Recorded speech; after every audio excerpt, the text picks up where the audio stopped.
15 साल के रॉबिन का इतनी बेरहमी से मर्डर हुआ था कि पूरा बैरिक टाउन बस उसी की बात कर रहा था। हर न्यूज चैनल पर बस रॉबिन की ही डेथ की न्यूज चल रही थी। कल रात हुए मर्डर से पूरा बैरिक टाउन शॉक में है। किसी ने एक 15 साल के लड़के को आधी रात में बेरहमी से मारकर एक पेड़ से लटका दिया। उस लड़के के चेहरे पर एक क्लाउन जैसा मेकअप भी पाया गया। आइए जानते हैं सीनियर ऑफिसर जेराल्ड से कि वो अब क्या एक्शन लेंगे। हम पूरी कोशिश कर रहे हैं। जिसने भी ये किया है वो जल्दी ही पकड़ा जाएगा।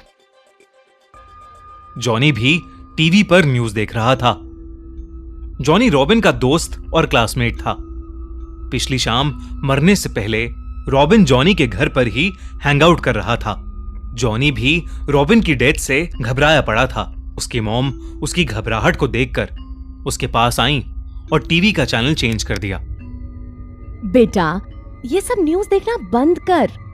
हम जरा रॉबिन के पेरेंट्स से मिलकर आ रहे हैं। तू बिल्कुल भी बाहर मत जाना, ओके?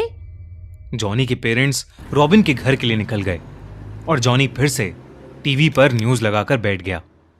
लेकिन कुछ ही देर में टीवी के सारे सिग्नल चले गए। घर की लाइट्स भी अचानक ऑफ हो गईं। टीवी भी बंद हो गया। लेकिन अचानक टीवी दोबारा ऑन हुआ।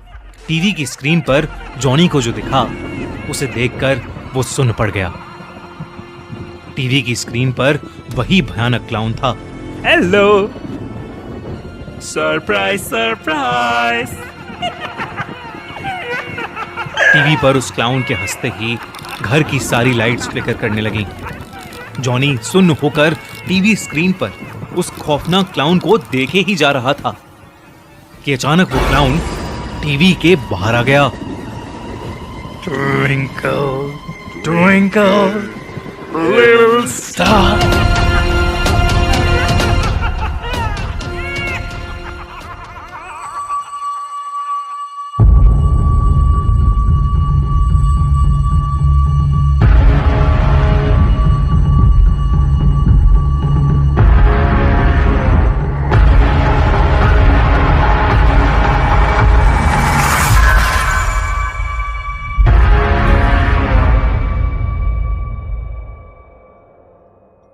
एना का घर अब भी सजा हुआ था। पिछले कुछ दिनों की तरह एना आज भी बड़ी मुश्किल से स्कूल गई थी। पर एना की मॉम मेगन काफी घबराई हुई थी क्योंकि शाम के 6 बज चुके थे और एना अब तक स्कूल से वापस नहीं आई थी। स्कूल 3 बजे खत्म हो जाता था और एना को अब तक हर हाल में घर आ जाना चाहिए था। मेगन ने आस पड़ोस में पता किया तो सभी बच्चे स्कूल से वापस अपने अपने घर आ चुके थे। जो कुछ भी बैरिक टाउन में चल रहा था उससे मेगन वैसे ही बहुत डरी हुई थी।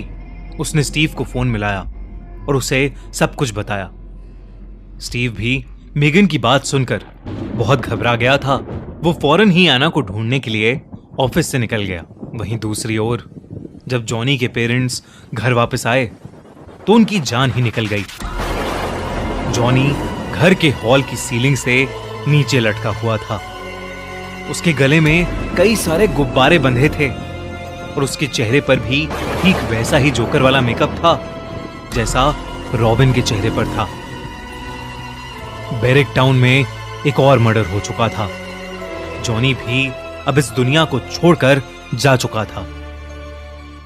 लेकिन बैरिक टाउन की पुलिस के हाथों अब तक एक भी सुराग नहीं लगा था।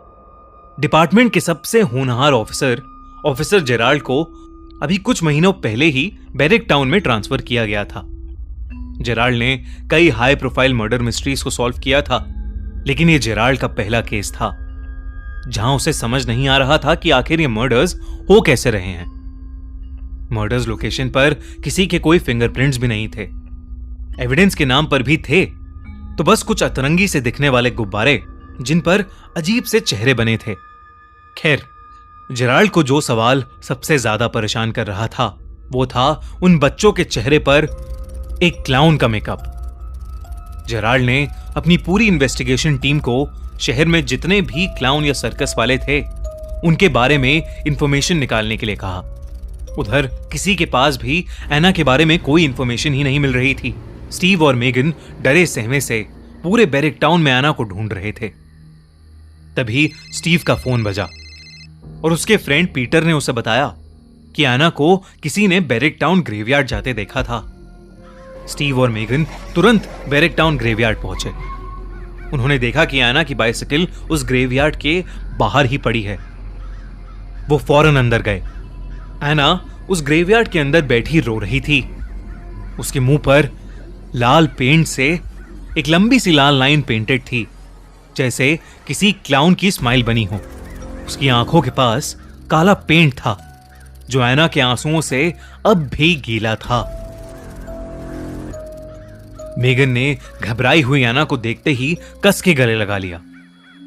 एना के पेरेंट्स उसे वापस घर ले जाने लगे। ग्रेवयार्ड से निकलते हुए एना ने जब एक नजर पीछे घुमाई तो उसे ग्रेवयार्ड के अंदर वही क्लाउन दिखा जो एक रात पहले उसके कमरे में उसके साथ नाच रहा था। उसने एना को मुस्कुराते हुए अपने हाथ के इशारे से बाय कहा। एना ने कुछ रिएक्ट नहीं किया और बस उस क्लाउन को देखती रही। तभी अचानक जोरदार बारिश शुरू हो गई और बिजली कड़कने लगी। उस बिजली की कड़क में वो साधारण सा दिखने वाला क्लाउन अचानक से वही खौफनाक क्लाउन बन गया जो रॉबिन और जॉनी को उनके मरने से पहले दिखा था। चीजें अब और भी ज्यादा पेचीदा होती जा रही थी। तभी ऑफिसर जेराल्ड को इस केस से जुड़ा अपना पहला ब्रेक थ्रू मिला। ऑफिसर जेराल्ड के केबिन में उसका एक टीम मेंबर आया और उससे बोला, एक क्लाउन के बारे में कुछ इंफॉर्मेशन मिली है। I think you should see it. क्या मिला है ऐसा पुलिस को? क्या पता चल गया है उन्हें कि कौन है वो क्लाउन? क्या वो क्लाउन ही लोगों के मर्डर्स कर रहा है या इसके पीछे कोई और ही राज छुपा है? और एना का इन सब में क्या रोल है? उसके साथ